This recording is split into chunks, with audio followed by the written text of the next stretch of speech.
এমন 5 জন বাংলাদেশি বংশোদ্ভূত ফুটবলার যারা আমাদের স্ট্রাইকার সমস্যার সমাধান হতে পারেন। তো চলুন তাদের সম্পর্কে জেনে নিই। এই লিস্টের প্রথমে যার নাম আসবে সে হচ্ছে নিলয় ভ্যান ডার ফ্লুয়েক। মাতার দিক থেকে সে বাংলাদেশি, সে বর্তমানে নেদারল্যান্ডের FC ইয়েমেন অনূর্ধ্ব-21 হয়ে খেলছেন। তার জন্ম 2004-এর 7ই আগস্ট, অর্থাৎ তার বয়স মাত্র 20। তাকে এখনই চাইলে বাহুপে ডেকে বয়সভিত্তিক দলে খেলাইতে পারে। বয়সভিত্তিক দলে খেলানোর পরেই তার অ্যাবিলিটি বিবেচনা করে তাকে ন্যাশনাল টিমে আনা দরকার। এরপরে লিস্টের 2 নম্বরে রয়েছে করিম হাসান স্মিথ।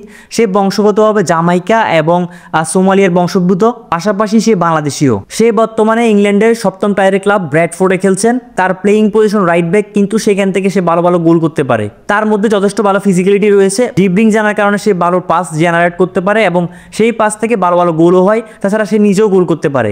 এরপরে নাম্বার 3-এ যে নামটি আসবে সে হচ্ছে ফারহান আলী ওয়াহিদ। ফারহান আলী ওয়াহিদ 2006 সালে জন্মগ্রহণ করেছেন। তার বয়স মাত্র 18। সে বর্তমানে ইংল্যান্ডের ফুলাম FC'র অনূর্ধ্ব-21 দলে খেলছেন। 2023 থেকে 22 ম্যাচে সে 5 গোল করেছেন এবং 24 থেকে 25 14 ম্যাচ খেলে 4 গোল এবং 2 অ্যাসিস্ট করেছেন। তার প্লেইং পজিশন হচ্ছে লেফট উইঙ্গার। তাছাড়া সে রাইট উইংও ভালো খেলতে পারে। নাম্বার 4-এ যে নামটি আসবে সে হচ্ছে সামের মিয়া। সে কিন্তু সেন্টার ফরওয়ার্ড হিসেবে খেলেন, তাছাড়া উইংও ভালো খেলতে পারেন। তার মধ্যে ভালো গোল করার অ্যাবিলিটি রয়েছে, আর তার সবচেয়ে প্লাস পয়েন্ট হচ্ছে তার হাইট বেশি, যার কারণে হিট থেকে সে গোল দিতে পারে। এই লিস্টে যে সর্বশেষ নামটি রয়েছে সেই নামটি হয়তো আপনি এর আগে শুনেছেন।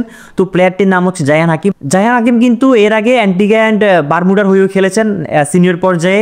তার প্লেইং পজিশন হচ্ছে সেন্টার ফরওয়ার্ড। সে কিন্তু বাংলাদেশি বংশোদ্ভূত। এছাড়াও হামদা চৌধুরীর দুঃসম্পর্কে আত্মীয় হয় সে। বর্তমানে সে ইংল্যান্ডের 7ম টায়ারের দল বারোয়েল FC এর হয়ে খেলছেন। তাছাড়া ইংল্যান্ডের বেশ কয়েকটি ক্লাবে সে এর আগে খেলেছেন। তার ফুটবলের যাত্রা শুরু হয়েছে নটিংহ্যাম অনূর্ধ্ব-18 দল হয়ে।